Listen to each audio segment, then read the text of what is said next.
നമസ്കാരം, ഞാൻ ബൈജു നായർ. നമ്മുടെ ചാനലിലേക്ക് സ്വാഗതം. ഈ ഇന്ത്യയുടെ കാര്യത്തിൽ ഇന്ത്യ EVകളുടെ ലോകത്തിലേക്ക് കടന്നിരിക്കുകയാണ് എന്നൊരു വാർത്ത ഉണ്ട്. വാർത്ത എന്ന് പറഞ്ഞാൽ ധാരാളം EVകൾ നമ്മൾ റോഡിൽ കണ്ടു തുടങ്ങിയിട്ടുണ്ട് എന്നുള്ളത് തന്നെയാണ് അതിൻ്റെ ഒരു ലക്ഷണം. ഇപ്പോൾ ഇനി അടുത്ത വർഷം ഒരു പകുതി കഴിയുമ്പോഴേക്കും മാരുതിയുടെ പുതിയ EV6 എന്ന് പറയുന്ന ഒരു EV കൂടി വരുന്നതോടെ എനിക്ക് തോന്നുന്നത് ഇന്ത്യ ഇലക്ട്രിക് യുഗത്തിലേക്ക് പൂർണ്ണമായി കടക്കും എന്നുള്ള കാര്യമാണ്. ആ വാഹനത്തിൻ്റെ തന്നെ ടൊയോട്ട വേർഷനും വരാൻ പോകുന്നുവെന്ന് കേൾക്കുന്നു. അപ്പോൾ അങ്ങനെ ഇലക്ട്രിക് യുഗത്തിലേക്ക് വരുമ്പോൾ പ്രധാനമായിട്ടും പിന്നെ വേണ്ടി വരുന്നത് അതിൻ്റെ ഒരു ബേസിക് ആയിട്ടുള്ള ഇൻഫ്രാസ്ട്രക്ചർ വേണ്ടി വരും എന്നുള്ളതാണ്. ഇലക്ട്രിക് വാഹനങ്ങളുടെ കാര്യത്തിൽ ഏറ്റവും കൂടുതൽ വേണ്ടി വരുന്നത് ചാർജിങ് സ്റ്റേഷൻസാണ്. ചാർജിങ് സ്റ്റേഷൻസ് വ്യാപകമല്ലെങ്കിൽ നമ്മൾ വഴിയിൽ ഈ വാഹനം കടന്നു പോവുകയുള്ളൂ. അപ്പോൾ അങ്ങനെയുള്ള ചാർജിങ് സ്റ്റേഷനുകൾ സ്ഥാപിക്കുക എന്ന് പറയുന്നത് ഒരു ജീവിത വ്രതമാക്കിയ മനുഷ്യനെയാണ് നമ്മൾ കാണാൻ പോകുന്നത്. ആദ്യമായിട്ടല്ല, നമ്മുടെ വീഡിയോയിൽ നേരത്തെ പ്രത്യക്ഷപ്പെട്ടിട്ടുണ്ട്. ആദ്യമായിട്ട് ഈ ഗോ ഈസി എന്ന ഈ രാംനാഥ് എന്ന് പറഞ്ഞാൽ നമ്മൾ ഈ കാണുന്ന ആളിൻ്റെ ഉടമസ്ഥതയിലുള്ള കമ്പനി ചെയ്ത ഒരു ചാർജിങ് സ്റ്റേഷൻ്റെ വീഡിയോ നമ്മൾ ചെയ്തിരുന്നു. അപ്പോൾ രാംനാഥ് ഗോ ഈസി ഓട്ടോടെക് എന്ന സ്ഥാപനത്തിൻ്റെ CEOയും അതുപോലെ co-ഫൗണ്ടറും ഒക്കെയാണ്. നമ്മൾ 2 തവണ നമ്മുടെ വീഡിയോയിൽ പ്രത്യക്ഷപ്പെട്ടിട്ടുണ്ട് രാംനാഥ്, അല്ലേ? ആദ്യം പ്രത്യക്ഷപ്പെട്ടത് ഒരു പഴയ ഒരു ബെൻസ് റീസ്റ്റോർ ചെയ്ത കഥയുമായിട്ടാണ്. അതിനുശേഷമാണ് ഗോ ഈസി സ്ഥാപിച്ചതും കേരളത്തിലുടനീളം അല്ല ഇന്ത്യയിലുടനീളം ഇപ്പോൾ ചാർജിങ് സ്റ്റേഷനുകൾ സ്ഥാപിക്കുകയൊക്കെ ചെയ്തുകൊണ്ടിരിക്കുന്നത്.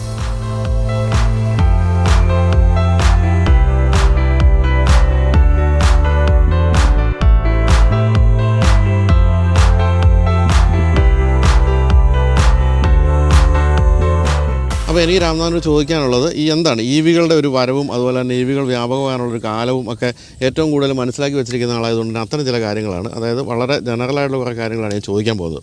രാംനാഥ്, 2 വർഷമായി ഗോ ഈസി എന്ന് പറയുന്ന കമ്പനി ചാർജിങ് സ്റ്റേഷനുകൾ സ്ഥാപിക്കാൻ തുടങ്ങിയിട്ട്, അല്ലേ? ഇപ്പോൾ ഈ 2 വർഷം കൊണ്ട് എത്രത്തോളം ഈ EVകൾ വ്യാപകമായിട്ടുണ്ട്? ഏകദേശം 2 വർഷങ്ങൾക്ക് മുമ്പ് നമ്മളിത് സ്റ്റാർട്ട് ചെയ്ത സമയത്ത് നമ്മളിത് അനലൈസ് ചെയ്യുന്നത് യൂണിറ്റിൻ്റെ കൺസംഷൻ വെച്ചിട്ടാണ്. എത്രമാത്രം ഒരു ചാർജിങ് സ്റ്റേഷനിലൂടെ എത്ര യൂണിറ്റുകൾ നമുക്ക് വിൽക്കാൻ കഴിയുന്നു, എത്ര വണ്ടികളുടെ ഫുട് ഫോളുകൾ ഉണ്ട് എന്നുള്ളതാണ് നമ്മൾ ഇതിന് അടിസ്ഥാനമായിട്ട് നിൽക്കുന്നത്. ഇതിൻ്റെ പുറമെ മാർക്കറ്റിലുള്ള OEMs എത്ര വണ്ടികൾ നിരത്തുകളിൽ ഇറക്കുന്നു. ഇത് ഇറക്കി കഴിഞ്ഞാലും പിന്നെയും വ്യക്തികൾ പബ്ലിക് ചാർജിങ് സ്റ്റേഷൻ ഉപയോഗിക്കണം നിർബന്ധമൊന്നുമില്ല.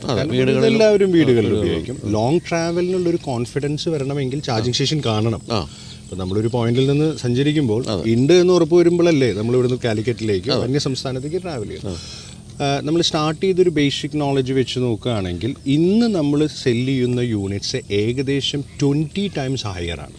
2 വർഷം മുമ്പ് തുടങ്ങിയതിനേക്കാളും ഇപ്പോൾ ലാസ്റ്റ് മന്ത് നമ്മൾ എടുക്കുമ്പോൾ നമ്മുടെ സെല്ലിംഗ് യൂണിറ്റ്സിന്റെ റേറ്റ്സ് എന്ന് പറയുന്നത് 20 times, നോട്ട് ശതമാനം, ഇപ്പൊ സെല് ചെയ്യുന്ന യൂണിറ്റ്സ്. അതേപോലെ തന്നെ വെഹിക്കിൾസിന്റെ ഫുട്ഫോളും വളരെയധികം ഉണ്ടായിരുന്നു. അന്നൊക്കെ തുടക്കത്തിൽ ഒരു ഹുണ്ടായുടെ ഒരു വണ്ടിയോ അല്ലെങ്കിൽ ഒരു ടാറ്റയുടെ വണ്ടിയൊക്കെ ഉണ്ട്. ഇപ്പൊ എല്ലാ വണ്ടികളും, ഈവൻ വില കൂടിയ മെഴ്സിഡീസ് ബെൻസ് മുതൽ ജാഗോർ മുതൽ എല്ലാ വണ്ടികളും വരുന്നുണ്ട്. എല്ലാവരും പബ്ലിക് സ്റ്റേഷൻ ഉപയോഗിക്കുന്നത്. അപ്പോൾ അതിൽ 2 വീലേഴ്സ് നമുക്ക് നമ്മളവിടെ ചാർജ് ചെയ്യാൻ പറ്റുമല്ലോ, അല്ലേ? അത് നമ്മുടെ ഇപ്പം എല്ലാ ചാർജിങ് സ്റ്റേഷൻസിലും ഞങ്ങൾ അഡീഷണൽ ആയിട്ട് ഒരു 3.3യുടെ 2 വീലേഴ്സിനും കൂടി കപ്പാസിറ്റിയുള്ള ചാർജർ വയ്ക്കുന്നത്. എന്നാൽ കാറുകളും അതിൽ ചാർജ് ചെയ്യാം. കാരണം ഈ വലിയ മെഷീനിൽ ടെക്നോളജി കൂടുതലായ കാരണം ഏത് സമയം വേണമെങ്കിലും ഇത് പ്രവർത്തനരഹിതമാവാനുള്ള സാധ്യത ഹൈ ആണ്. കാരണം ഇതിൽ കുറേ സോഫ്റ്റ്വെയർസ്, ഇതിൽ കുറേ internet. But most of the time നമ്മുടെ ഇപ്പോൾ ലാസ്റ്റ് മന്തിലേക്ക് പെർഫോമൻസ് നോക്കുമ്പോൾ ഒരു 3% ഒക്കെ മാൽ ഫംഗ്ഷനും ഡൗൺ ടൈം ഒക്കെ ഉണ്ടായിട്ടുള്ള എല്ലാ മെഷീൻസിലും കറക്റ്റ് ചെയ്ത് മുന്നിലേക്ക് വരുന്നുണ്ട്. പക്ഷെ നമ്മൾ 3.3യുടെ പ്ലഗ് കൊടുക്കുന്നുണ്ട്. അതിൽ കാറും ചാർജ് ചെയ്യാം, 4 വീലും ചാർജ് ചെയ്യാം. അതിന് ഏറ്റവും വലിയൊരു ഉദാഹരണമാണ് ഞങ്ങൾ കൊച്ചി ലുലുവിൽ 3.3 വെച്ചിട്ടുണ്ടായിരുന്നു. അവിടെ ഇപ്പോൾ ഒലകളുടെ ക്യൂ ആണ്. ഒല എന്ന് പറയുന്നത് ബൈക്കിന്റെ ക്യൂ ആണ്. ഓരോരുത്തരും ടൈം എഴുതിയിട്ടാണ് പോകുന്നത്. അങ്ങനെ തിരുവനന്തപുരം ലുലു റിക്വസ്റ്റ് ചെയ്തിട്ട് ഇപ്പോൾ 9 2 വീലേഴ്സിന്റെ ചാർജേഴ്സ് അഡീഷണൽ ആയിട്ട് ഇപ്പോൾ ലാസ്റ്റ് മന്ത് ആഡ് ആയി. 9 എണ്ണം. ശരി. അപ്പോൾ ഞാൻ ഈ അടുത്ത കാലത്ത് ഞാൻ അന്ന് വീഡിയോ പറഞ്ഞു, ഞാൻ EQB എന്ന് പറഞ്ഞിട്ട് ബെൻസ് കുറച്ച് കാലത്തേക്ക് എനിക്കൊരു EQB എന്ന് പറയുന്ന ഇലക്ട്രിക് SUV ഓടിക്കാൻ തന്നിരുന്നു. അപ്പോൾ എനിക്ക് പറഞ്ഞ പോലെ എനിക്ക് ആകെ പരിചയമുള്ള ഒരു ചാർജിങ് സ്റ്റേഷൻ എന്ന് പറയുന്നത് ഗോ ഈസിയാണ്. ഞാൻ രാംനാഥിനെ വിളിച്ചു പറഞ്ഞു, എനിക്ക് എൻ്റെ കയ്യിൽ ഇങ്ങനെ 1 മാസത്തിൽ കൂടുതൽ ആ വണ്ടി ഉണ്ടാകും, അപ്പോൾ എനിക്ക് ചാർജിങ് പോയിൻറ്റ്സ് എവിടെയാണെന്നൊക്കെയുള്ള കാര്യങ്ങൾ പറഞ്ഞു തരണം എന്നൊക്കെ പറഞ്ഞപ്പോൾ എൻ്റെ അടുത്ത് പറഞ്ഞു ആദ്യം ഗോ ഈസിയുടെ ആപ്പ് ഡൗൺലോഡ് ചെയ്യാൻ പറഞ്ഞു. അതിനുശേഷം ഞാൻ തിരുവനന്തപുരം, കോഴിക്കോടും പല സ്ഥലങ്ങളിലും പോയി. ആ സമയത്താണ് ഞാൻ സത്യത്തിൽ കേരളത്തിൽ ചാർജിങ് സ്റ്റേഷൻസ് ഇത്രയും വ്യാപകമായ വിവരം അറിയുന്നത്. കാരണം ഞാൻ ഒരിക്കലും അത് എക്സ്പീരിയൻസ് ചെയ്തിട്ടില്ല. എന്ന് തന്നെയല്ല, എനിക്ക് ഏറ്റവും കൗതുകം തോന്നിയ കാര്യം വെച്ചാൽ ഇപ്പം ഈ ഗോ ഈസി എന്ന് പറയുന്നത് എനിക്ക് അടുപ്പമുള്ള ഒരു കമ്പനി ആയതുകൊണ്ട് ഞാൻ എപ്പോഴും ശ്രദ്ധിക്കും ഗോ ഈസി എവിടെയൊക്കെ ഉണ്ടെന്ന്. അപ്പോൾ ആണ് ലുലു, കൊച്ചി ലുലു, തിരുവനന്തപുരം ലുലു, ഇവിടുത്തെ ഒബ്രോൺ മാള്, ഇങ്ങനെയുള്ള സ്ഥലങ്ങളിലെല്ലാം നിങ്ങൾക്ക് ചാർജ് ചെയ്യണമെങ്കിൽ ഗോയിസി ആശ്രയിച്ചേ പറ്റൂ അല്ലേ? അതെ. അപ്പോൾ അതുപോലെ തന്നെ ഇപ്പോൾ ലുലു ഇപ്പോൾ ഇന്ത്യയിലെ പല സ്ഥലങ്ങളിലും വന്നിരിക്കുകയാണല്ലോ, അവിടെ എല്ലാം നിങ്ങൾ തന്നെയാണോ? അതെ, നമ്മുടെ ഇപ്പോൾ ലേറ്റസ്റ്റ് ഇനാഗ്രേറ്റ് ചെയ്ത് ഹൈദരാബാദ് ഇനാഗ്രേഷൻ കഴിഞ്ഞ് Lucknow Lulu by end of this month inaugurate ചെയ്യും. ബാംഗ്ലൂർ വരുന്നുണ്ട്. ഒരുവിധം എല്ലാ ലുലുവിലും ഇപ്പോൾ കേരളത്തിലെ ലുലു ആണെങ്കിൽ തന്നെ പല സബ് മാളുകളിലും ലുലു എൻട്രി ചെയ്യുന്നുണ്ട്. കേരളത്തിലെ ഒരുവിധം എല്ലാ ജില്ലകളിലും അവിടെ എല്ലാം തന്നെ ഗോയിസി തന്നെയാണ് ചാർജിങ് സ്റ്റേഷൻ. അതിൻ്റെ ഇൻഫ്രാസിൻ്റെ എല്ലാത്തിൻ്റെ കൺസ്ട്രക്ഷൻ നടന്നുകൊണ്ടിരിക്കും. മാൾ ഓണാകുമ്പോൾ ചാർജിങ് സ്റ്റേഷൻ ആണ്. പക്ഷേ നമ്മളിപ്പോൾ മലയാളികളെ സംബന്ധിച്ച് ഇപ്പോൾ ഇവിടം കൊണ്ടൊന്നും നിൽക്കുന്നില്ല. എല്ലാ മലയാളികളും ദിവസവും ഒരു 50 പേര് ലഡാക്കിലേക്കും 150 പേര് കാശ്മീരിലേക്കും പോകുന്ന കാലമാണ്. അങ്ങനെ വരുമ്പോൾ ഇന്ത്യ മുഴുവൻ ഉള്ളൊരു നെറ്റ്വർക്ക് അല്ലേ വേണ്ടി വരുന്നത്? എബ്സല്യൂട്ട്ലി റൈറ്റ് ആണ്. നമ്മൾ തുടക്കത്തിൽ ആസ് എ സ്റ്റാർട്ടപ്പ് എന്നുള്ള രീതിയിൽ 2 വർഷങ്ങൾക്ക് മുമ്പ് സ്റ്റാർട്ട് ചെയ്തപ്പോൾ കേരളത്തിൽ മാത്രം ചാർജിങ് സ്റ്റേഷൻസ് ഒതുങ്ങി നിൽക്കാം എന്നുള്ളൊരു മൈൻഡിലാണ് നമ്മൾ ശരിക്കും കമ്പനി സ്റ്റാർട്ട് ചെയ്തത്. ദെൻ ബൈ കമ്മിങ് ഫ്യൂച്ചറിൽ നമ്മൾ നോക്കിയപ്പോൾ ഈ യാത്രകളെല്ലാം ചെയ്യുന്നത് നാഷണൽ ഹൈവേ, സ്റ്റേറ്റ് ഹൈവേയിലൂടെ. അതുകൊണ്ട് കമ്പനി ലാസ്റ്റ് ഇയറിൻ്റെ എൻഡിൽ എടുത്ത തീരുമാനം 1000 charges by end of financial year 2024 എന്നുള്ളതാണ്. അതായത് 2025 മാർച്ചോട് കൂടിയിട്ട് 1000 ചാർജസ്. ഇപ്പം നമ്മൾ മാപ്പ് നോക്കുകയാണെങ്കിൽ തന്നെ നിങ്ങൾക്ക് കാണാം അടുത്തൊരു 12 സ്റ്റേഷനുകൾ ഇന്ത്യയുടെ കേരളത്തിൻ്റെ പുറത്ത് സ്റ്റാർട്ട് ചെയ്ത് കഴിഞ്ഞു. ഞങ്ങൾ കോൺസെൻട്രേറ്റ് ചെയ്തിട്ടുള്ള 10 നാഷണൽ ഹൈവേസ് ആണ്. എല്ലാ 10 നാഷണൽ ഹൈവേസിലും എല്ലാ 100 to 125 കിലോമീറ്റേഴ്സിൽ കമ്പനിയുടെ ഒരു ചാർജ്. അതായത് സൗത്ത് മുതൽ നോർത്തിലേക്കോ ഈസ്റ്റ് മുതൽ വെസ്റ്റിലേക്കോ ട്രാവൽ ചെയ്യുന്ന ഒരു വ്യക്തിക്ക് 100 കിലോമീറ്റേഴ്സ് ഇല്ലാത്ത വെഹിക്കിൾസ് ഇല്ല നമ്മുടെ നാട്ടിൽ. ഒരു ചാർജർ എന്നുള്ള രീതിയിലാണ് എല്ലാത്തിൻ്റെയും കൺസ്ട്രക്ഷൻ പാരലലി നടക്കുന്നുണ്ട്. ബൈ കമ്മിങ് മന്തിൽ നിങ്ങൾക്ക് കാണാം പുതിയ സ്റ്റേഷനുകൾ ഓണായി വരുന്നത്. അപ്പോൾ നേരത്തെ പറഞ്ഞല്ലോ ഈ സോഫ്റ്റ്വെയർ ഇഷ്യൂസൊക്കെ പലപ്പോഴും ഏറ്റവും ഹൈ എൻഡ് വണ്ടികളാണ് പൊതുവെ കാണപ്പെടുന്നത്. അങ്ങനെയൊക്കെ വരുമ്പോഴത്തേക്ക് ഇത് നിങ്ങൾ കമ്പനികളുമായിട്ട് നേരിട്ട് ഇപ്പം ബെൻസുമായിട്ടൊക്കെ നേരിട്ട് കമ്മ്യൂണിക്കേറ്റ് ചെയ്താണോ ഇത്തരം പ്രശ്നങ്ങളൊക്കെ പരിഹരിക്കാറുള്ളത്? Absolutely right. അതായത് ഞാൻ ലാസ്റ്റ് വീഡിയോയിൽ പറഞ്ഞ പോലെ ഈ മെഷീൻസ് ഒന്നും തന്നെ നമ്മൾ മാനുഫാക്ചർ ചെയ്യുന്നതാണ്. ഇപ്പോൾ അലിബാബ മുതൽക്കുള്ള സൈറ്റുകളിൽ നോക്കിക്കഴിഞ്ഞ് കഴിഞ്ഞാൽ ചാർജസ് അവൈലബിൾ ആണ് ഒരു വ്യക്തിക്ക് മേടിച്ച് വെക്കണമെന്നുണ്ട്. പക്ഷേ എത്ര കാലം അതിന് സർവീസ് കിട്ടും, കസ്റ്റമർ സപ്പോർട്ട് കിട്ടും എന്നുള്ളതാണ് ഇതിൻ്റെ യാഥാർത്ഥ്യം. നമ്മൾ മേടിക്കുന്ന ഓരോ മെഷീൻ OEMസിനോടും നമ്മുടെ ഡെയിലി ബേസിസ് അപ്ഡേറ്റുകൾ കൊടുത്തുകൊണ്ട് ഏത് വെഹിക്കിൾസ് ഇപ്പോൾ ലേറ്റസ്റ്റ് ഉണ്ടായൊരു ഉദാഹരണം ലുലു കൊച്ചിൻ മാളിൽ XUV 400 എന്ന് പറയുന്ന വെഹിക്കിൾ കണ്ടിന്യൂസ് ആയിട്ട് ചാർജ് ആവുന്നില്ല. കഴിഞ്ഞൊരു 2 വീക്സ് ആയിട്ടുള്ളൊരു ഇഷ്യൂ ആണ്. ഞാനൊരു ഇഷ്യൂ അറിയാണ്. എന്നാൽ അതേ വെഹിക്കിൾ ഒബ്രോൺ മാളിൽ മുമ്പ് ചാർജ് ആവുന്നുണ്ട്. അപ്പോൾ എന്തുകൊണ്ടാണ് എന്നുള്ളതിനെ അനലൈസ് ചെയ്ത് ഞങ്ങൾ റിപ്പോർട്ടുകൾ കൊടുത്ത് OEMും നമ്മളും കൂടി വെഹിക്കിൾ മാനുഫാക്ചറേഴ്സിനോട് അപ്ഡേറ്റ് ചെയ്യുമ്പോഴാണ് അവരതിൻ്റെ ഫേംവേഴ്സും മറ്റു കാര്യങ്ങളും റിമോട്ട്ലി അപ്ഡേറ്റ് ചെയ്യുന്നത്. ഈ മാറ്റങ്ങൾ നമ്മൾ കണ്ടിന്യൂസ് മോണിറ്റർ ചെയ്തുകൊണ്ടിരിക്കണം. അതല്ലാതെ ഇന്നുള്ള ഒരു ഫേംവെയർ ആയിരിക്കില്ല അടുത്തൊരു 3 വീക്സ് കഴിഞ്ഞുള്ളത്. അത് വെഹിക്കിൾസിൻ്റെ അപ്ഗ്രഡേഷന് വേണ്ടിയിട്ടും ബെറ്റർമെൻറ്റിന് വേണ്ടിയിട്ടും OEMs ചെയ്യുന്നത്. അതേപോലെ തന്നെ ചാർജിങ് പാർട്ടിലും നമ്മളും കറക്റ്റ് ചെയ്തുകൊണ്ടിരിക്കണം, അല്ലെങ്കിൽ ചാർജ് ചെയ്യാൻ കഴിയില്ല. ശരി. അപ്പോൾ അതിനി കുറച്ച് കാലം കൊണ്ട് എന്തായാലും സ്ട്രീം ലൈൻ ചെയ്ത് വന്നേ പറ്റൂ അല്ലേ? എല്ലാവരും, അതായത് ചാർജിങ് മെഷീൻ ഉണ്ടാക്കുന്നവരും നമ്മളും വെഹിക്കിൾസ് ഇലക്ട്രിക്കൽ ഇറക്കിയവരെല്ലാം തന്നെ ഒരു R&D സ്ട്രക്ചറിലാണ് ഇതെല്ലാം പോകുന്നത്. ഇതിന് വലിയ ചരിത്രങ്ങളൊന്നും ഇല്ലല്ലോ. അപ്പോൾ എല്ലാവരും കറക്റ്റ് ചെയ്യുന്നു. പക്ഷേ ഇപ്പോൾ നമ്മൾ 2 കൊല്ലത്തിൻ്റെ ജേണിയിൽ നമ്മൾ കാണുന്നത് എന്താ വെച്ച് കഴിഞ്ഞാൽ തുടക്കത്തിൽ 50% ഡൗൺ ടൈം ഉണ്ടായിരുന്നത് 3 to 2% ഡൗൺ ടൈം ആയിട്ട് കുറഞ്ഞിട്ടുണ്ട്. എവരിബഡി ഇംപ്രൂവ് ചെയ്യും. അപ്പോൾ ഇപ്പോഴത്തെ അവസ്ഥയിൽ എന്താണ് രാംനാഥിന് ഈ EV വാങ്ങിക്കുന്നവരോട് പറയാനുള്ളത്? ധൈര്യമായിട്ട് നിങ്ങൾ വാങ്ങിച്ചു. നിങ്ങൾ കേരളത്തിൽ എവിടെയായാലും ഇപ്പോൾ ഈ ഗോയിസി അല്ലെങ്കിലും മറ്റുള്ളവരുടെയൊക്കെ ആണെങ്കിൽ ചാർജ് സ്റ്റേഷൻ ധൈര്യമായിട്ട് വാങ്ങിച്ചത് പറയാനൊരവസ്ഥ ആയിട്ടുണ്ടോ ഇപ്പോൾ? യെസ്. ഈ നമ്മളിപ്പോൾ ഈ ഡിസംബറിൽ നിലനിൽക്കുന്ന ഒരു കാലഘട്ടത്തിൽ ഡെഫിനറ്റ്ലി ഒരു EV ഓൺ ചെയ്യുന്നത് കൊണ്ട് യാത്ര ചെയ്യാൻ പ്രത്യേകിച്ച് സൗത്ത് ഇന്ത്യയിൽ ഒരു ബുദ്ധിമുട്ടുമില്ല. അങ്ങനത്തെ ഒരു കാലഘട്ടം വന്നു കഴിഞ്ഞു. ഇനിയും ചാർജിങ് സ്റ്റേഷൻസ് വന്നുകൊണ്ടിരിക്കുകയാണ്. അപ്പോൾ അദാനി, അംബാനി പോലത്തെ ബിഗ് പ്ലെയേഴ്സ് അവരുടെ എന്താ പറയുക പെട്രോൾ പമ്പുകളിലും പലയിടത്തുമായിട്ട് ചാർജിങ് സ്റ്റേഷൻസ് വരും. ഇത് ഓൾ ഡിപ്പെൻഡ്സ് നിങ്ങൾക്ക് എവിടെ ഉപയോഗിക്കണം, ആരുടെ സർവീസ് ഉപയോഗിക്കണം, എത്ര പൈസ കുറഞ്ഞ് ഉപയോഗിക്കണം, കസ്റ്റമർ കെയർ നല്ലതാണോ, പെട്ടെന്ന് ചാർജ് ആവുന്നുണ്ടോ എന്നുള്ളൊരു കൺസേൺ മാത്രമേ ഉള്ളൂ. പക്ഷേ എന്നിരുന്നാലും EV മേടിക്കുന്നത് കൊണ്ട് യാത്ര വളരെയധികം ചെയ്യുന്നവരും കിലോമീറ്റേഴ്സ് ഓടുന്നവരും 10ൽ കുറവല്ലേ നമ്മൾ ഫ്യൂവൽ എക്സ്പെൻസ് വെച്ച് കമ്പയർ ചെയ്യുമ്പോൾ നമ്മൾ സ്പെൻഡ് ചെയ്യുന്നുള്ളൂ. ഡെഫിനറ്റ്ലി EVയിലേക്ക് സ്റ്റെപ്പ് ഇൻ ചെയ്യേണ്ട കാലമായി കഴിഞ്ഞു. അപ്പോൾ ഈ പല പ്രൊവൈഡേഴ്സിനും ഈ ചാർജിങ് സ്റ്റേഷൻ പ്രൊവൈഡേഴ്സിനും പല ചാർജാണോ? ഇപ്പോൾ പ്രസൻ്റ്ലി അങ്ങനൊരു സ്റ്റാൻഡർഡൈസ് ചെയ്തിട്ടുള്ള ഒരു താരിഫ് ഗവൺമെൻറ് എവിടെയും കൊണ്ടുവന്നിട്ടില്ല. പല ചാർജിങ് പ്രൊവൈഡേഴ്സിനും പല ചാർജുകളാണ്. ഇപ്പോൾ പ്രസൻ്റ്ലി കേരളത്തിൽ ഏറ്റവും പ്രൈസ് കുറഞ്ഞു കൊടുക്കുന്നത് ഈ നിൽക്കുന്ന സ്റ്റാറ്റസിൽ ഗോയിസിയാണ്. ഗോയിസി കേരളത്തിൽ മാത്രമല്ല നോർത്തിലും സൗത്തിലും ഒക്കെ ഉള്ള സ്റ്റേഷൻസിൽ നമ്മളാണ് ഏറ്റവും കുറവ് കൊടുക്കുന്നത്. ഇനി ചാർജുകൾ ഇനിയും കുറയാം, പിന്നീട് കൂടാനും സാധ്യതയുണ്ട്. കാരണം ഇതെല്ലാം അൾട്ടിമേറ്റ്ലി ഗവൺമെൻറ്റിൽ നിന്ന് മേടിക്കുന്ന കറണ്ടാണ്. അപ്പോൾ ഗവൺമെൻറ് ചാർജ് വർദ്ധിക്കുന്നതിനനുസരിച്ചിട്ട് മറ്റു അതായത് CPO ചാർജ് പോയിന്റ് ഓപ്പറേറ്റേഴ്സിനും നമ്മൾക്കും ഈ ചാർജുകൾ ഹൈക്ക് ചെയ്തില്ലെങ്കിൽ ഈ ഒരു പെർട്ടിക്കുലർ മാർക്കറ്റിൽ നിൽക്കാൻ കഴിയില്ല. പക്ഷെ അതിനൊരു മിറ്റിഗേഷൻ പോളിസി കമ്പനി കൊണ്ടുവരുന്നുണ്ട്. അത് ഇപ്പോൾ ബൈജുവേട്ടൻ വന്നൊരു പ്രോഗ്രാമായ ലാസ്റ്റ് മന്ത് നമ്മൾ നടത്തിയ ഒരു ഈവൻ്റ് ഉണ്ടായിരുന്നു. ഇതിൽ ഏറ്റവും വലുത് നമ്മൾ നോക്കിക്കാണുന്നത് എനർജിയുടെ ഷോർട്ടേജാണ്. കേരളത്തിൽ 30 to 40% എനർജി മാത്രമേ ഉള്ളൂ. ബാക്കിയെല്ലാം തന്നെ അന്യ സംസ്ഥാനങ്ങളിൽ നമ്മൾ കാശ് കൊടുത്ത് മേടിക്കുന്ന പല പീക്ക് റേറ്റിൽ നമ്മൾ 40% ഒക്കെ ഉള്ളൂ കേരളത്തിൽ. 40% കറണ്ട് കേരളം സ്വന്തം ആവശ്യത്തിനുണ്ടാകും. എന്നാൽ തമിഴ്നാട്ടിൽ നോക്കിയാൽ 30% കൂടുതലാണ് കറണ്ട്. അവർ പുറത്തേക്ക് എക്സ്പോർട്ട് ചെയ്യാണ്. അതുകൊണ്ടാണ് കമ്പനി ലാസ്റ്റ് ബോർഡ് മീറ്റിങ്ങിൽ എടുത്ത തീരുമാനം ഇതായിരുന്നു. കമ്പനി സ്വന്തമായിട്ട് റിന്യൂവബിൾ എനർജി സെക്ടറിലേക്ക്, അതായത് നമ്മളിപ്പോൾ ഗ്രീൻ എന്നൊക്കെ പറയുന്നുണ്ടെന്നുണ്ടെങ്കിലും ഇത് പല കോൾ മൈനുകളും പലതും കത്തിച്ചിട്ട് ഡീസൽ ജനറേറ്റേഴ്സ് റൺ ചെയ്തിട്ടാണ് ഈ ഇലക്ട്രിസിറ്റി ഉണ്ടാകുന്നത്. പക്ഷേ അതിനെ ടോട്ടലായിട്ട് ഒരു ഗ്രീൻ എന്ന് പറയുന്ന ഒരു ആശയത്തിലേക്ക് സ്റ്റെപ്പ് ഇൻ ചെയ്യാൻ ഫസ്റ്റ് മൈൽ സ്റ്റോൺ ആയിട്ടുള്ള ഞങ്ങളുടെ 15 മെഗാവാട്ടിൻ്റെ പ്രൊജക്റ്റാണ് കേരളത്തിൽ അനൗൺസ് ചെയ്തിട്ടുള്ളത്. ഞങ്ങൾ സ്വന്തമായിട്ട് വിൻമില്ലിലൂടെ എനർജി പ്രൊഡക്ഷൻ ചെയ്യുന്നു. കേരളത്തിലെ ചാർജിങ് സ്റ്റേഷനിലേക്ക് KSEBയുടെ ഇൻഫ്രാസ്ട്രക്ചർ ഉപയോഗിച്ച് വീലിംഗ് ചാർജ് പേ ചെയ്തുകൊണ്ട് നമ്മുടെ സ്വന്തം എനർജി എത്തുന്നു. അപ്പോൾ അതിലുള്ള പ്ലസ് പോയിന്റ് എന്താ വെച്ച് കഴിഞ്ഞാൽ ഗവൺമെൻറ് റേറ്റ് കൂട്ടുമ്പോഴും നമുക്കൊരു മാർജിനൽ റേറ്റിൽ പബ്ലിക്കിന് ബെസ്റ്റ് റേറ്റിൽ കൊടുക്കാൻ കഴിയും. ഇതാണ് കമ്പനിയുടെ ആശയം. അതുകൊണ്ട് ഇപ്പോൾ കമ്പനിയുടെ ചാർജിങ് സ്റ്റേഷൻസ് എടുക്കുന്ന എല്ലാ വ്യക്തികളും പലവരും ചോദിക്കും എന്തുകൊണ്ടാണ് കൺസ്യൂമർ നമ്പർ കമ്പനിയുടെ പേർക്ക് എടുക്കുന്നതെന്നുള്ളത്. ഇതെല്ലാ ഇലക്ട്രിസിറ്റി കണക്ഷൻസും കമ്പനി എടുക്കുന്നത് കമ്പനിയുടെ പേർക്കാണ്. കമ്പനിയാണ് ഇലക്ട്രിസിറ്റി ബിൽ അടയ്ക്കുന്നത്, GST അടയ്ക്കുന്നത്. ഇതിനുള്ള ഏറ്റവും വലിയ കാരണം എന്താ വെച്ച് കഴിഞ്ഞാൽ സ്വന്തമായി ഉൽപ്പാദിപ്പിക്കുന്ന കറണ്ട് സ്വന്തമായ കൺസ്യൂമർ നമ്പറിൽ മാത്രമേ ഇത് ഉപയോഗിക്കാൻ കഴിയുള്ളൂ.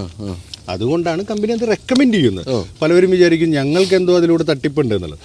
ആ സമയത്ത് വരുമ്പോൾ KSEBയിൽ നിന്നുള്ള റേറ്റിന് മറ്റു പബ്ലിക്കിന് മേടിക്കേണ്ടി വരും. ഒരു ക്ലയൻ്റ് ആണെങ്കിൽ ഞങ്ങളുടെ സ്വന്തം കൺസ്യൂമർ നമ്പർ ആണെങ്കിൽ അവർക്ക് ബെസ്റ്റ് റേറ്റിൽ കിട്ടും. അപ്പോൾ പ്രോഫിറ്റ് മാർജിൻ കൂടും, അല്ലെങ്കിൽ പ്രോഫിറ്റ് മാർജിൻ കുറയും. അപ്പോൾ ഈ കാറ്റാടിപ്പാടം എന്ന് നമ്മൾ മലയാളത്തിൽ വിളിക്കുന്ന ഈ സംഭവം ആരംഭിച്ചു കഴിഞ്ഞു? യെസ്, അതിൻ്റെ first project already Palakkad start ചെയ്ത് കഴിഞ്ഞു. നമ്മൾ കൊണ്ടുവരുന്നത് 140 മീറ്റേഴ്സ് ഹൈറ്റുള്ള 2.2 മെഗാവാട്ടാണ്. പക്ഷേ ഹൈറ്റ് ഉള്ളതുകൊണ്ട് 1,25,00,000 യൂണിറ്റ്സ് ഒരു വർഷത്തിൽ ഉൽപ്പാദിപ്പിക്കുന്ന ഫസ്റ്റ് പ്രൊജക്റ്റ് വരുന്നത്. അങ്ങനത്തെ സിമിലർ 4 പ്രൊജക്റ്റുകൾ കൂടി വരുന്നുണ്ട്. ശരി.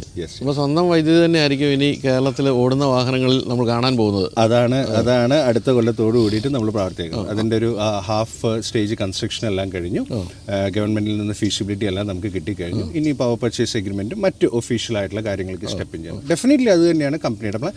ഇതേ റിപ്ലിക്ക തന്നെ നമ്മൾ അന്യ സംസ്ഥാനങ്ങളിലും റിപ്ലിക്കേറ്റ്. കർണാടകയിൽ നല്ല വിൻഡ് ഉണ്ട്, ആന്ധ്രയിലുണ്ട്, തമിഴ്നാട്ടിലുണ്ട്. അവിടെയൊക്കെ ചെല്ലുമ്പോൾ സ്വന്തം എനർജി സ്വന്തം ചാർജിങ്, അത് മാത്രമേ നിലനിൽക്കുള്ളൂ. അല്ലെങ്കിൽ പ്രൈസ് ഹൈക്ക് ഭയങ്കരമായിട്ട് പോകുമല്ലോ. അതെ, അത് തന്നെ എല്ലാവരുടെ ആശങ്കയുണ്ട്. കാരണം നമ്മളിപ്പോൾ ഈ ഇലക്ട്രിക് വാഹനങ്ങൾ വ്യാപകമായി കഴിയുമ്പോൾ ഇപ്പോൾ നമ്മൾ ഈ പെട്രോളിൻ്റെ ഒക്കെ വില കൂടുന്ന പോലെ ഇലക്ട്രിസിറ്റിയുടെ വില കൂടിക്കഴിഞ്ഞാൽ ഒന്നും ചെയ്യാൻ പറ്റില്ല, അല്ലേ? വണ്ടിയുടെ വിലയും കൂടുതലാണ് ശരിക്കും പറഞ്ഞാൽ. പിന്നെ ഈ രണ്ട് വണ്ടികളും തമ്മിൽ എന്താ മാറ്റം? അതെ, ഒരു വ്യത്യാസമില്ലാത്ത അവസ്ഥ. അതുപോലെ തന്നെ ഏറ്റവും പ്രധാനപ്പെട്ട ഒരു കാര്യം എന്ന് പറയുന്നത് ഈ എന്താ പറയുക കസ്റ്റമർ സപ്പോർട്ട് എന്ന് പറയുന്നതാണ്. ഇപ്പം നമ്മളിപ്പോൾ ഏറ്റവും ഒരു 10 കിലോമീറ്റർ ഓടാനുള്ള ഇന്ധനം ബാക്കിയുണ്ട് എന്ന് പറഞ്ഞിട്ട് ഒരു സ്ഥലത്തേക്ക് കൊണ്ട് നിർത്തി കഴിയുമ്പോൾ അവിടെ ചാർജിങ് സ്റ്റേഷൻ വർക്ക് ചെയ്തില്ലെങ്കിൽ എല്ലാം തകരാറിലായി, ഒന്നും ചെയ്യാൻ പറ്റില്ല. അങ്ങനെ വരുമ്പോൾ എത്രത്തോളം സപ്പോർട്ട് ഗോയിസെ കൊടുക്കുന്നുണ്ട് കസ്റ്റമേഴ്സിന്? ഇപ്പോൾ നമ്മൾ ഒരു കൊല്ലം കണ്ട ജനങ്ങളല്ല ഇന്ന് EV ഉപയോഗിക്കുന്നത്. Everybody is educated. ഇവർ പോകുന്നതിന് മുമ്പ് ആപ്പിൽ ഇത് ലൈവ് ആണെങ്കിൽ പോലും ഇവർ കസ്റ്റമർ കെയറിലേക്ക് വിളിച്ചു ചോദിക്കുകയാണ്. Enquiry about the customer, I mean so and so charging station work ചെയ്യുന്നുണ്ടോ, ഉണ്ട് എന്നുണ്ടെങ്കിൽ ഉറപ്പാണോ, അവിടെ വണ്ടികളുണ്ടോ എന്ന് ക്രോസ് ചെക്ക് ചെയ്തിട്ടാണ് ജനങ്ങൾ ട്രാവൽ ചെയ്യുന്നത്. പണ്ടെന്ന് പറഞ്ഞാൽ അവിടെ ചെന്ന് നിൽക്കുമ്പോഴാവും ചിലപ്പോൾ ഇൻ്റർനെറ്റ് പോകുന്നത്. പിന്നെ അൾട്ടിമേറ്റ്ലി കറണ്ട് ഇല്ലെങ്കിൽ ഇതൊന്നും വർക്ക് ചെയ്യില്ല. അതൊന്നും നമുക്ക് പ്രെഡിക്റ്റ് ചെയ്യാൻ കഴിയില്ല. നമ്മളോട് വിളിച്ചു ചോദിക്കുന്നതും ചാർജിങ് സ്റ്റേഷനിൽ വന്ന് സർട്ടൻ പെർസെൻറ്റേജ് ഉള്ളൂ വെച്ചാൽ നമ്മുടെ കസ്റ്റമർ കെയറിൻ്റെ പ്രത്യേകത എന്ന് വെച്ച് കഴിഞ്ഞാൽ ഓരോ വെഹിക്കിൾസിൻ്റെ റേഞ്ചുകളെക്കുറിച്ച് നമ്മൾ എഡ്യൂക്കേറ്റ് ചെയ്യുന്നുണ്ട്. ട്രെയിനിങ് പ്രോഗ്രാമാണ്. അപ്പോൾ അതിൻ്റെ നിയറസ്റ്റ് ഇപ്പോൾ എനിക്ക് 20 കിലോമീറ്ററേ പോകാനുള്ളൂ എന്ന് പറഞ്ഞു കഴിഞ്ഞാൽ അവിടെ ചാർജ് ചെയ്യാൻ വന്നു, എന്തെങ്കിലും ടെക്നിക്കൽ ഇഷ്യൂ ഉണ്ട് നമുക്ക് ചാർജ് ചെയ്യാൻ കഴിഞ്ഞില്ലെങ്കിൽ നമ്മൾ അടുത്ത ചാർജിങ് സ്റ്റേഷൻ ആൾക്ക് സെക്യൂർ ചെയ്ത് കൊടുക്കുന്നു. നമ്മുടെ ആപ്പിൽ തന്നെ പ്രീ ബുക്ക് ചെയ്യാനുള്ള ഫെസിലിറ്റി, അങ്ങനെ എല്ലാവിധ സപ്പോർട്ടുകളും നമ്മൾ കൊടുക്കുന്നുണ്ട്. അപ്പോൾ നമുക്കിനി ഈ ചാർജിങ് സ്റ്റേഷനുകളിലേക്ക് തന്നെ വരാം. ഇപ്പം നമ്മൾ ആദ്യമായിട്ടൊരു വീഡിയോ ചെയ്ത് തന്നെ നിങ്ങൾക്ക് സ്വന്തമായിട്ട് കുറച്ച് സ്ഥലമുണ്ടെങ്കിൽ ചാർജിങ് സ്റ്റേഷൻ സ്ഥാപിക്കാം, അതിന് ഇത്ര രൂപയാണ്. ഇനി നിങ്ങൾക്ക് ചാർജിങ് സ്റ്റേഷൻ സ്ഥലമുണ്ട് പക്ഷേ പൈസ നിങ്ങളുടെ കയ്യിൽ ഇല്ലെങ്കിൽ നമ്മളതിൽ നിങ്ങൾ തന്നെ അത് സ്ഥാപിച്ചു കൊടുക്കും. ഇങ്ങനെ പല കാര്യങ്ങൾ പറഞ്ഞല്ലോ. അങ്ങനെ ഇപ്പോൾ എത്രത്തോളം പേര് ചാർജിങ് സ്റ്റേഷനുകൾ കേരളത്തിൽ സ്വന്തം നിലയ്ക്ക് സ്ഥാപിച്ചു കഴിഞ്ഞു?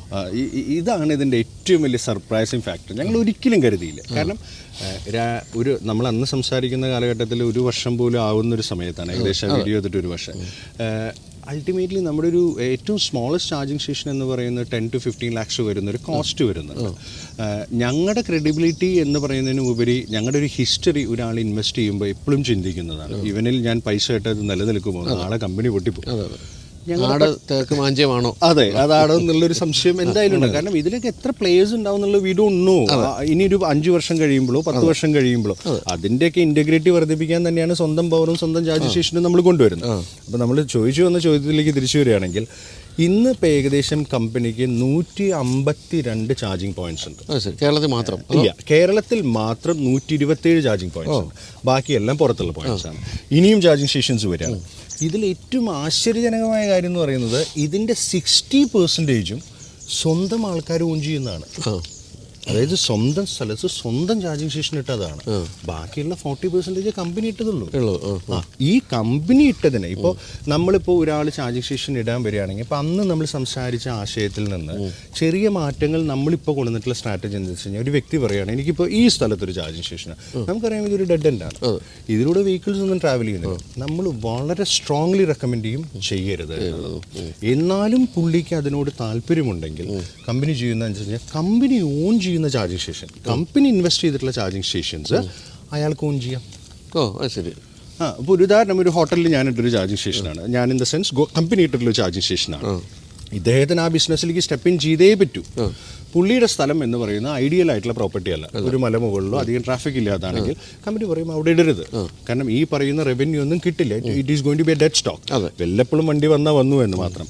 അപ്പോൾ ആ സമയത്ത് കമ്പനി പറയും ദർ ആർ ഓപ്ഷൻസ്. കമ്പനിയുടെ ചെറിയ മിനിമൽ ബഡ്ജറ്റുള്ള ഒരു വണ്ടി ചാർജ് ചെയ്യുന്ന ചാർജിങ് സ്റ്റേഷൻ മുതൽക്ക് വലിയ മാളുകളിലുള്ള ചാർജിങ് സ്റ്റേഷൻ വരെ മാർക്കറ്റിൽ അവൈലബിൾ ആണ് ഞങ്ങളുടെ കയ്യിൽ. അപ്പോൾ അതിലേക്ക് കമ്പനിയുടെ ഭാഗമാവുക, അതായത് ആ ചാർജിങ് സ്റ്റേഷൻ പുള്ളിക്ക് എഴുതി കൊടുക്കുക എന്നുള്ളതല്ല ഇതിൻ്റെ ആശയം. കമ്പനിയിൽ ഇൻവെസ്റ്റേഴ്സ് ആവുമ്പോൾ ആ പൈസയ്ക്ക് ഈക്വലൻ്റ് ആയിട്ടുള്ള ചാർജിങ് സ്റ്റേഷൻസ് പുള്ളിയുടെ പേർക്ക് കമ്പനി കൊടുക്കുന്നു. അതിൽ നിന്നുള്ള എൻറ്റയർ ലാഭം പുള്ളിക്ക് കിട്ടുന്നു.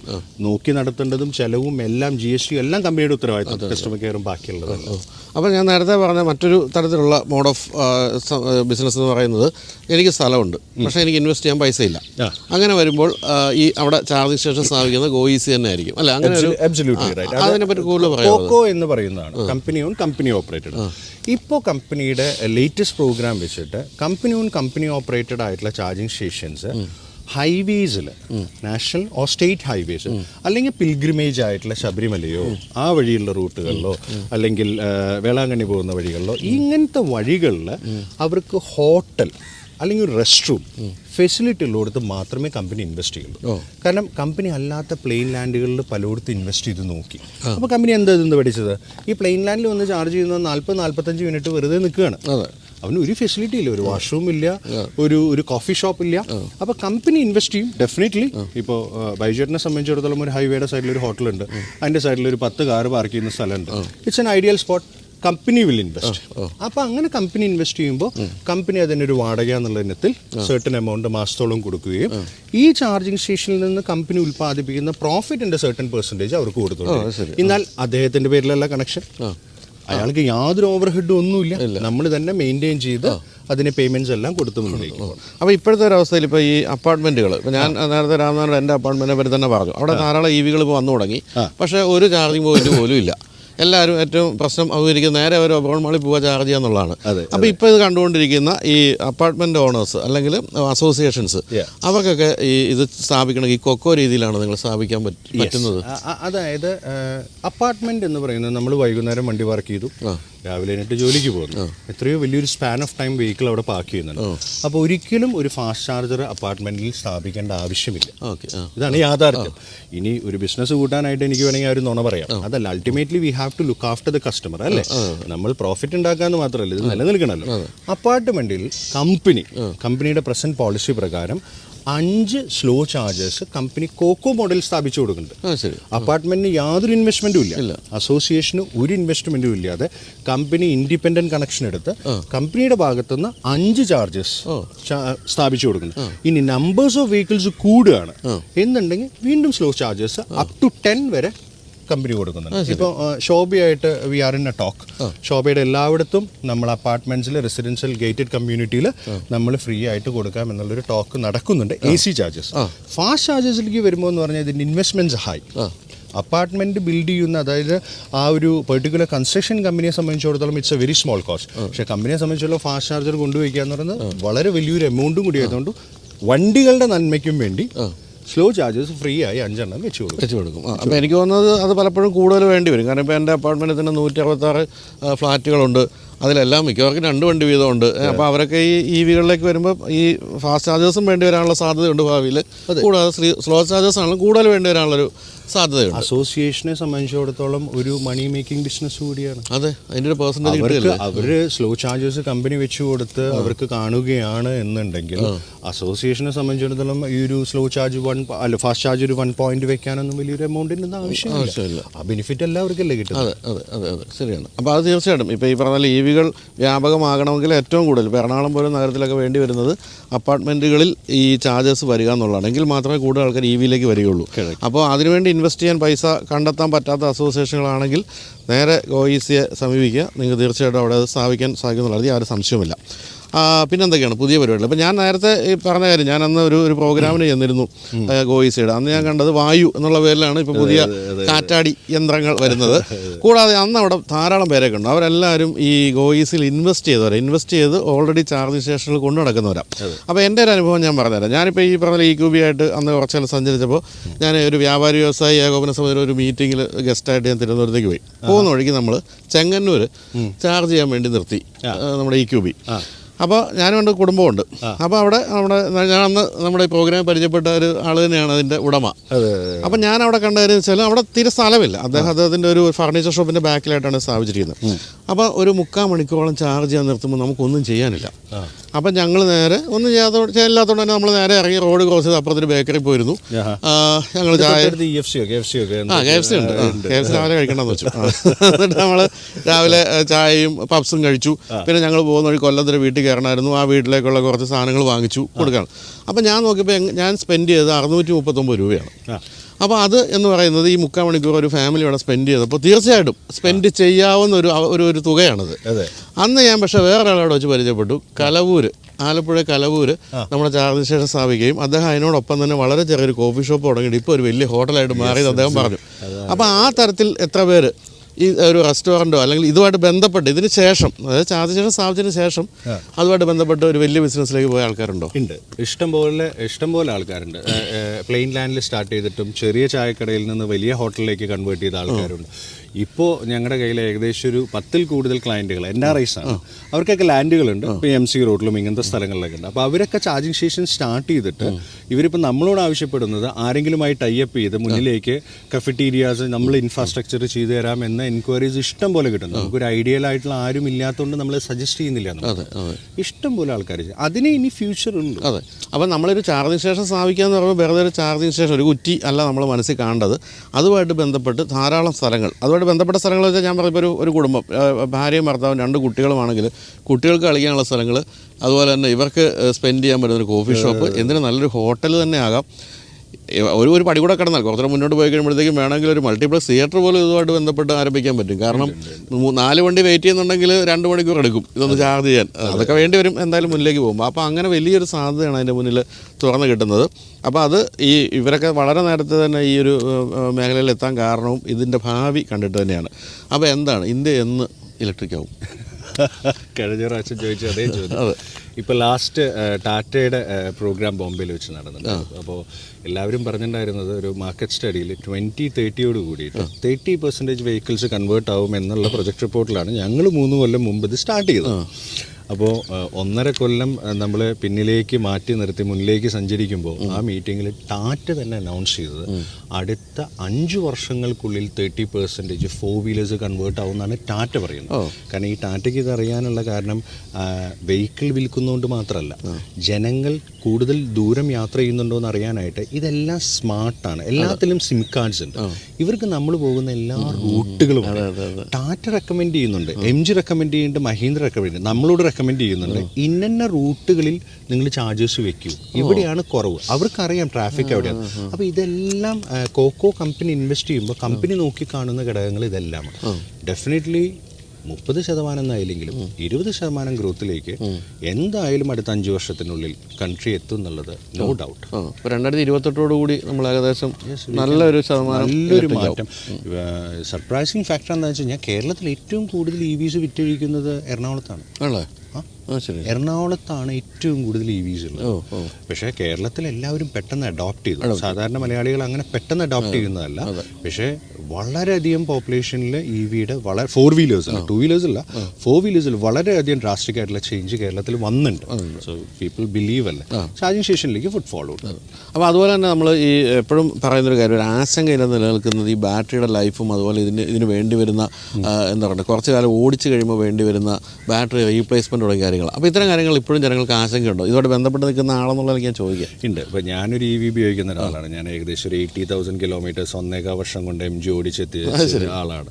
അപ്പോൾ ആശങ്ക, ഞാൻ മേടിച്ചിട്ട് ഇപ്പോൾ ഒരു 80,000 കിലോമീറ്റേഴ്സ് ആയപ്പോൾ ഞാൻ പരമാവധി DC ഫാസ്റ്റ് ചാർജേഴ്സാണ് ചെയ്യുന്നത്. കാരണം ഞാൻ ട്രാവലിംഗ് ആയിരിക്കും. എൻ്റെ ബാറ്ററിയുടെ ലൈഫ് ഏകദേശം 91% ആയി കുറഞ്ഞു. ഞാൻ 80,000 കിലോമീറ്റർ ഓടി.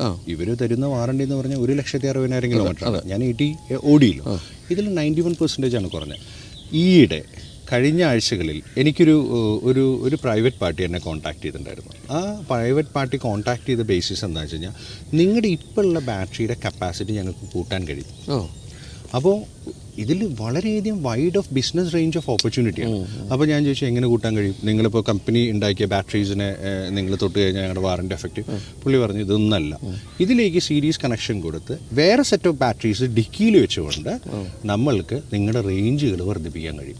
അപ്പോൾ മാർക്കറ്റിൽ ഇതേപോലത്തെ ഐറ്റംസ് ഒക്കെ വന്നു തുടങ്ങി. ഇപ്പോൾ ഇതൊരു മൊണോപ്പൊളി ആയതുകൊണ്ടാണ് ഇവർ പറയുന്നത് MGയിൽ ചെന്ന് നമ്മൾ അല്ലെങ്കിൽ ടാറ്റയിൽ ചെന്ന് ബാറ്ററി മാറ്റുമ്പോൾ 6 ലക്ഷമോ 7 ലക്ഷമോ നമുക്ക് നഷ്ടമാവുന്നൊക്കെ. ഭാവിയിൽ പിന്നെ ലിഥിയത്തിൻ്റെ റിസർവ്സ് ഇന്ത്യയിൽ കണ്ടെത്തിയതിന് ശേഷം, കാരണം ഇതുവരെ ആരും അതിനെ മൈൻഡ് ചെയ്തിട്ടുണ്ടായിരുന്നില്ല. ആകെ കുട്ടികൾ കളിക്കുന്ന ടോയ്ക്കും ഫോണിനും മാത്രമേ ഈ ബാറ്ററിയുടെ മെജോറിറ്റി ആവശ്യങ്ങളുള്ളൂ. ഇനിയിപ്പോൾ വെഹിക്കിൾസിന് ആവശ്യം എന്ന് പറയുമ്പോൾ ഇതിൻ്റെ മൈനിങ് കൂടും, പ്രൊഡക്ഷൻ കൂടുമ്പോൾ കോസ്റ്റ് വാല്യൂ വിൽ റിഡ്യൂസ്. ശരി. ഇപ്പോൾ ഇപ്പോൾ രാംനാഥ് പറഞ്ഞത് ശരി. ഇപ്പോൾ നമ്മൾ ഈ ടാറ്റ നാനോ ഈ ജയം എന്ന് പറയുന്ന കോയമ്പത്തൂരെ കമ്പനി എടുത്തിട്ട് EV ആക്കിയല്ലോ. EV ആക്കിയപ്പോൾ ഇതിന് എങ്ങനെയാണ് ഒരു സപ്പോർട്ട് കിട്ടുന്നത്? അതായത് ഈ സർവീസ് സപ്പോർട്ട് എങ്ങനെ കിട്ടും എന്നൊക്കെ ഞാൻ അന്വേഷിച്ച് പറഞ്ഞത്, ഇതിൻ്റെ ബാറ്ററി റീപ്ലേസ് ചെയ്ത് കൊടുക്കുന്ന ഒരു കമ്പനി പൂനെയിലുണ്ട്. അപ്പോൾ അവർ നേരെ എടുത്തെങ്കിൽ ബാറ്ററി നമ്മളിപ്പോൾ അതധികം ഈ പറഞ്ഞ പഴയ ടെക്നോളജിയിലുള്ളൊരു ബാറ്ററിയൊക്കെയാണ്. പക്ഷേ അത് മൊത്തത്തിൽ റീപ്ലേസ് ചെയ്യാൻ വേണ്ടി പൂനെയിലൊരു കമ്പനിയുണ്ട്. എന്ന് പറയുമ്പോഴത്തേക്കും ആ വണ്ടിയുടെ ഇപ്പോൾ ടാറ്റ അല്ല അത് നിർമ്മിച്ചത്, ജയമാണത് അതിൻ്റെ ഈ ഇലക്ട്രിക്കൽ സാധനങ്ങളൊക്കെ ചെയ്ത് കൊടുത്തത്. ഒന്നും പേടിക്കാതെ വാങ്ങിക്കാൻ പറ്റും, പഴയ ടാറ്റ നാനോ പോലും. ആ തരത്തിലേക്ക് ഇതിൻ്റെ പല സാധ്യതകൾ വന്നുകൊണ്ടിരിക്കുകയാണ്. അപ്പോൾ എന്തായാലും എനിക്ക് ഇപ്പം രാംനാഥ് പറയുന്ന കേട്ട് തോന്നിയത്, ഈ വില വർധന എന്ന് പറയുന്ന പ്രശ്നമാണല്ലോ നമ്മളെയൊക്കെ സംബന്ധിച്ച്. പണ്ട് പെട്രോൾ വണ്ടി എടുക്കുകയും, ഞാനൊക്കെ എൻ്റെയൊക്കെ ചെറുപ്പത്തിൽ ഓർമ്മയുണ്ട്, സ്കൂട്ടറിന് പെട്രോൾ അടിക്കുമ്പോഴത്തേക്കും ഇൻക്ലൂഡിങ് 100 മില്ലി ഓയിൽ 10 രൂപയായിരുന്നു. അതാണിപ്പോൾ 100 രൂപയ്ക്ക് എത്തിയിരിക്കുന്നത്. എന്ന് പറഞ്ഞ പോലെ നമ്മളിപ്പോൾ EVയിലേക്ക് എല്ലാവരും മാറിക്കഴിയുമ്പോൾ സർക്കാർ വൈദ്യുതി നിരക്ക് കൂട്ടിയാൽ ഒന്നും ചെയ്യാൻ പറ്റാത്ത അവസ്ഥ വരും. അപ്പോൾ രാംനാഥിനെ പോലുള്ളവരിലാണ് നമ്മുടെ പ്രതീക്ഷ. എല്ലാവരും കാണുന്നുണ്ട് കേട്ടോ. പിന്നെ തിരിച്ച് ചോദിക്കും ആൾക്കാർ കമൻ്റായിട്ടൊക്കെ. എന്നിലൂടെ അല്ല, കമ്പനിയിലൂടെയാണ് പ്രതീക്ഷ. ഞാനെന്ന് പറയുന്ന ഒരു വ്യക്തി മാത്രമാണ് അല്ലേ. അല്ല, അപ്പോൾ അങ്ങനെ പിടിച്ചു നിർത്താൻ പറ്റും ഇതിൻ്റെ ഒരു നിരക്ക് എന്ന് ഉറപ്പാണോ? പിന്നെ ഡെഫിനറ്റ്ലി ഇതിൻ്റെ പിടിച്ചു നിർത്താന്ന് പറഞ്ഞാൽ സ്വന്തമായ എനർജി ഉള്ളവന് മാത്രമേ അവൻ്റെ കൺട്രോളിൽ ഈ എനർജി വിൽക്കാൻ കഴിയൂ.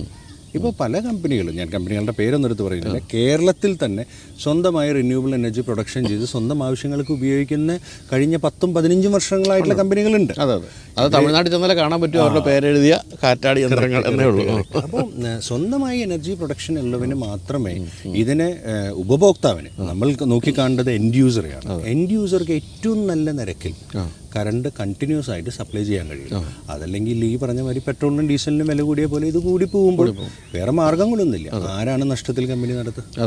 അപ്പോൾ ഡെഫിനറ്റ്ലി അതുകൊണ്ടാണ് കമ്പനി ആ ഒരു തീരുമാനമെടുത്തിട്ട് ഇത്രയും വലിയൊരു പ്രൊജക്ട്, 15 മെഗാവാട്ടിൻ്റെ പ്രൊജക്ട് എന്ന് പറഞ്ഞാൽ ഇതൊരു ചീപ്പായിട്ടുള്ള പ്രൊജക്റ്റ് അല്ല, വളരെ ഹ്യൂജ് ആയിട്ടുള്ള ഇൻവെസ്റ്റ്മെൻറ്റ് കൊണ്ടുവന്നുകൊണ്ടാണ് കമ്പനി ഈ ഫസ്റ്റ് പ്രൊജക്റ്റ് കൊണ്ടുവന്ന് പിന്നെ ബാക്കി 4 പ്രൊജക്റ്റും ഫസ്റ്റ് പ്രൊജക്റ്റ് കഴിയുമ്പോൾ, കാരണം ഡിമാൻഡിനനുസരിച്ച് മാത്രമേ നമുക്ക് പ്രൊജക്റ്റുകൾ വേണ്ടൂ.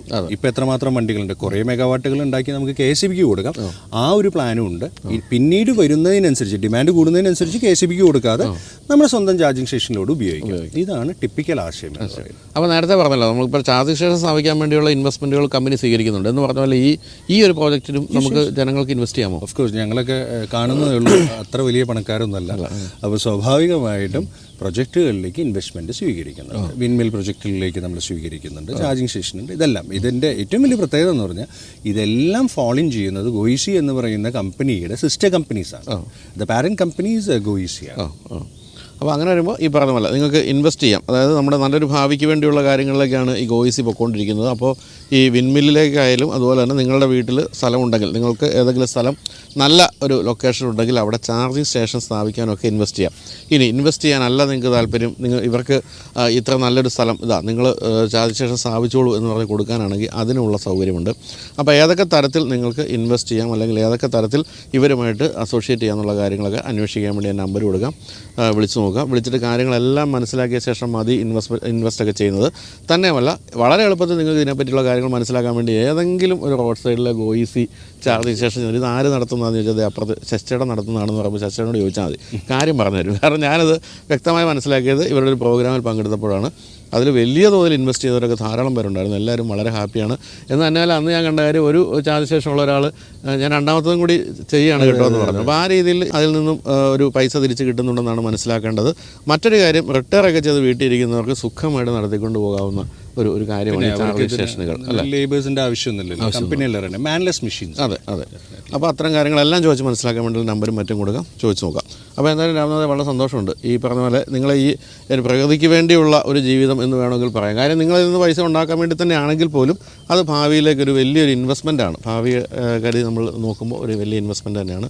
അപ്പോൾ അതിന് എല്ലാവിധ ആശംസകളും നേരുന്നു. ഒരുപാട് കൈയുടെ ഒക്കെ ഇതുണ്ട്. ഇത് മറ്റേ ഡീപ് സീ ഡൈവറാണ് ഇദ്ദേഹം. അത് ഞാൻ നേരത്തെ പറഞ്ഞിട്ടുണ്ട്. അതിൻ്റെ ഒരു ബലമാണ് ഇപ്പോൾ കൈ പിടിച്ചപ്പോൾ. മറ്റൊരു കാര്യമുള്ളത്, നമ്മൾ ഈ വീഡിയോയുടെയൊക്കെ താഴെ നിങ്ങൾക്ക് കമൻറ്റ് ചെയ്യാം. കമൻറ്റ് ചെയ്യുന്നവർക്ക് സമ്മാനം കൊടുക്കുന്നു. നമ്മളിപ്പോൾ 2000 രൂപയുടെ ഗിഫ്റ്റ് ഹാമ്പർ കൊടുക്കുകയാണ്. അപ്പം നല്ല കമൻ്റ് എന്ന് വെച്ചാൽ എന്നെ ചീത്ത വിളിക്കാത്ത ഏത് കമൻറ്റും ഞാൻ നല്ലതായിട്ട് സ്വീകരിക്കുന്നത്. പോസിറ്റീവായുള്ള വിമർശനങ്ങളാകാം, രസകരമായ കമൻ്റ് ആകാം. അപ്പോൾ എല്ലാ ആഴ്ചയിലും വീഡിയോയുടെ താഴെ നിങ്ങൾ കമൻറ്റ് ചെയ്യുക. ആ കമൻറ്റിൽ നിന്ന് സെലക്ട് ചെയ്ത ഒരു കമൻറ്റിന് 2000 രൂപയുടെ ഗിഫ്റ്റ് ഹാമ്പർ റോഡ്മേറ്റ് എന്ന് പറയുന്ന ആപ്പാണ് അവർ സ്പോൺസർ ചെയ്തിരിക്കുന്നത്. റോഡ്മേറ്റ് തരുന്നതായിരിക്കും. അപ്പോൾ ഇതിൻ്റെ താഴെയൊക്കെ നല്ല കമൻറ്റുകൾ ഞാൻ പ്രതീക്ഷിക്കുന്നുണ്ട്. കാരണം ഈ ഡീപ് സീ ഡൈവറെ പറ്റിയുള്ള ചോദ്യങ്ങളൊക്കെ തീർച്ചയായിട്ടും ഉണ്ടാവും അല്ലേ. അപ്പോൾ എന്തായാലും വീഡിയോ കണ്ട എല്ലാവർക്കും നന്ദി. നമസ്കാരം. Thank you. ബൈ.